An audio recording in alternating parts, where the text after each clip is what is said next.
गदर 2 की कहानी जब शक्तिमान जी लाए तो हमें लगा कि हाँ, ये इन्हीं किरदारों की कहानी हो सकती है। अमीषा जी के साथ भी बहुत स्वीट रिलेशन रहा है, वो बहुत केयरिंग नेचर है उनका।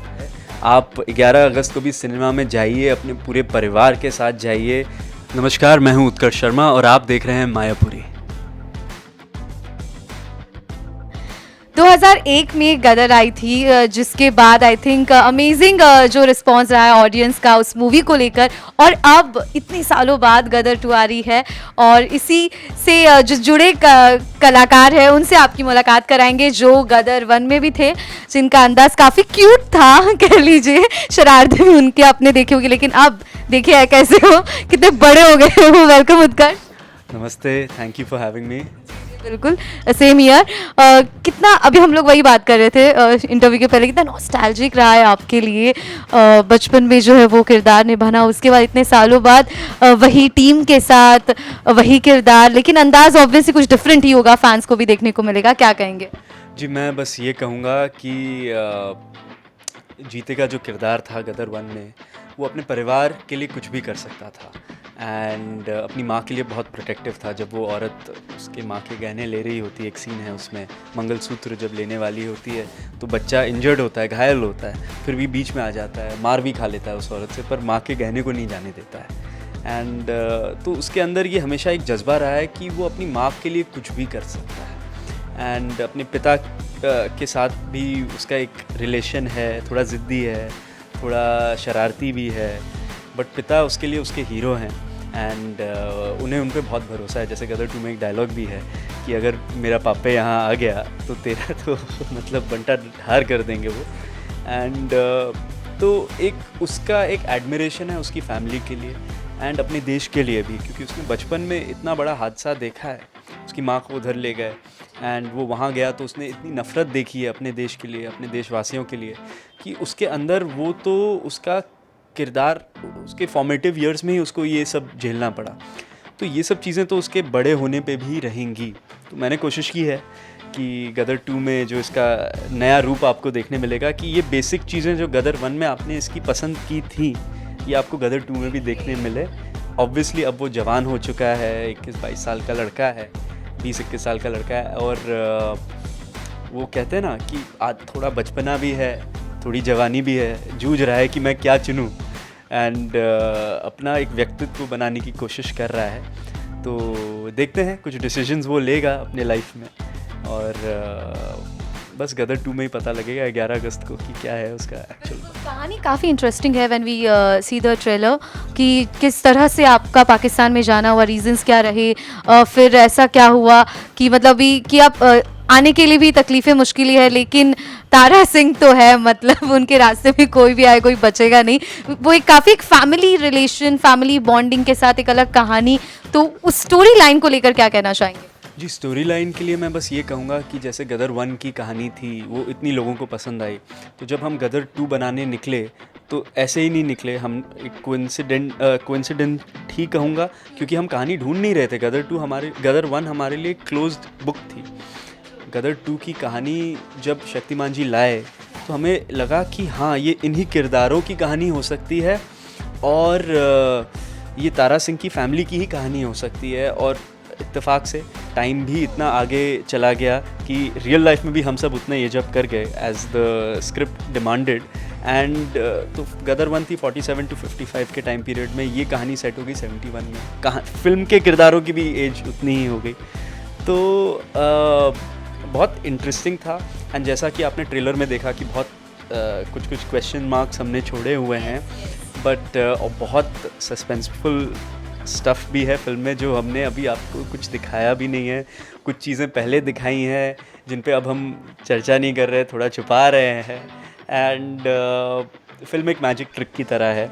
आप मैजिक में बिलीव करना चाहते हैं, आप वही देखने आते हैं, वही यूफोरिया, वही उत्साह फील करना चाहते हैं, तो 11 अगस्त को आपको सब चीज़ें खुल जाएंगी ट्रेलर से। जीते हैं, तारा सिंह है, देन आपकी माँ भी है, लेकिन आपकी ज़िंदगी में भी एक मुस्कान है, उसके बारे में जानना चाहेंगे।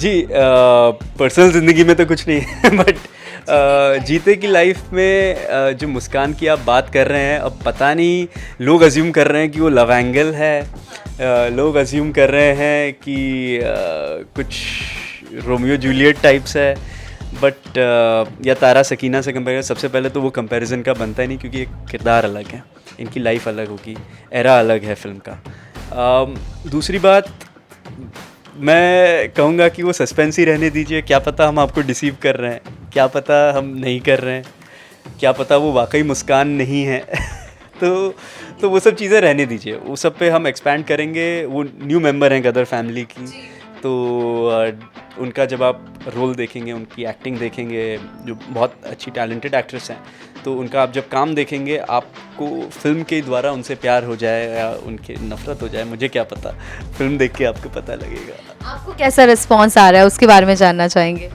जी, मुझे जो रिस्पॉन्स आ रहा है वो बहुत ओवरवेलमिंग है, बहुत अच्छा लग रहा है डेफिनेटली, कि लोग इतने बरसों बाद भी उस छोटे से बच्चे के किरदार को इतना प्यार दे रहे हैं, एंड तो मैं उनका बहुत शुक्रिया अदा करना चाहूँगा।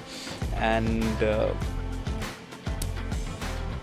मुझे अच्छा लग रहा है, मैं एक्साइटेड हूँ 11 अगस्त के लिए, और लोग जानना चाहते हैं कि फादर और सन के बीच में क्या रिलेशन बनाया गया है, और मदर और सन का क्या रिलेशन है, और बाकी जो किरदार आप बोल रही हैं, जो मनीष जी हैं, जो he is playing the antagonist in the film, उनका क्या रिलेशन होगा मुझसे, मुस्कान का क्या रिलेशन होगा, तो ये सब चीज़ें 11 अगस्त को थोड़ा बाद में बताऊंगा। उत्कर्ष, रीयूनियन करना अमीशा के साथ हो, सनी जी के साथ हो, कैसे रहा मिलना, और किस तरह से तब तो आप छोटे थे, अब बड़े हो चुके हैं, तो कैसा एक्सपीरियंस रहा शूटिंग विद देम।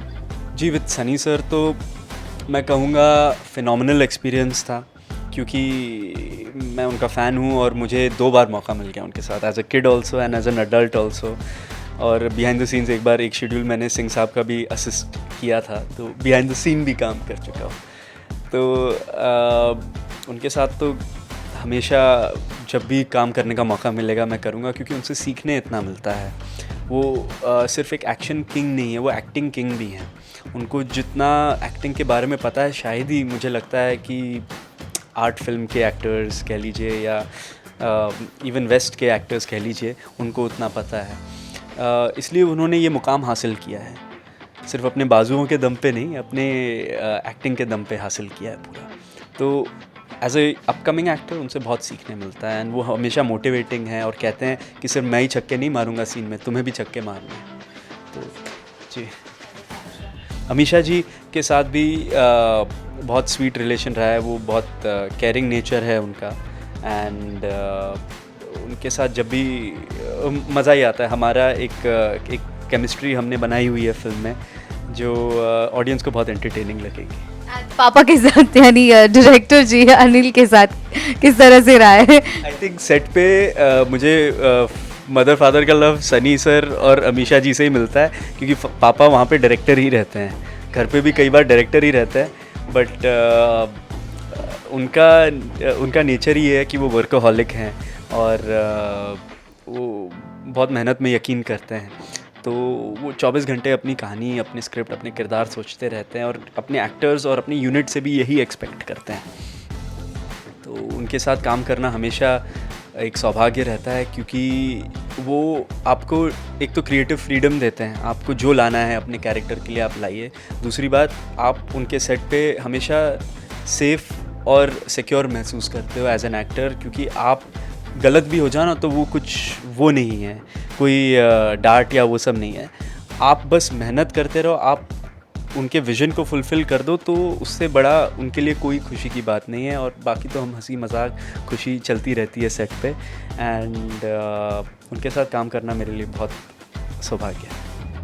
वेल, क्या कुछ फैंस को कहना चाहेंगे, what do you want to say to your fans, और गदर 2 के बाद कुछ अपकमिंग है, कुछ शेयर करना चाहेंगे? तो मैं बस फैंस को ये कहना चाहूँगा कि 11 अगस्त को गदर 2 आ रही है, आपकी मन पसंदीदा फिल्म फ्रॉम 2001, उसका सीक्वल, एंड आपने टीज़र, गाने, ट्रेलर सबको इतना जम के प्यार दिया है। आप 11 अगस्त को भी सिनेमा में जाइए, अपने पूरे परिवार के साथ जाइए। इंडिपेंडेंस डे वीकेंड है, और आप हिंदुस्तान जिंदाबाद करके ही निकलेंगे पिक्चर से, मैं गारंटी देता हूँ।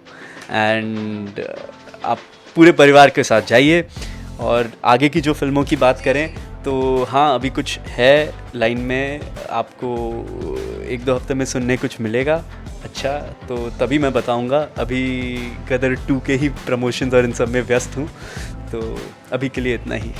Thank you so much and all the very best for the film.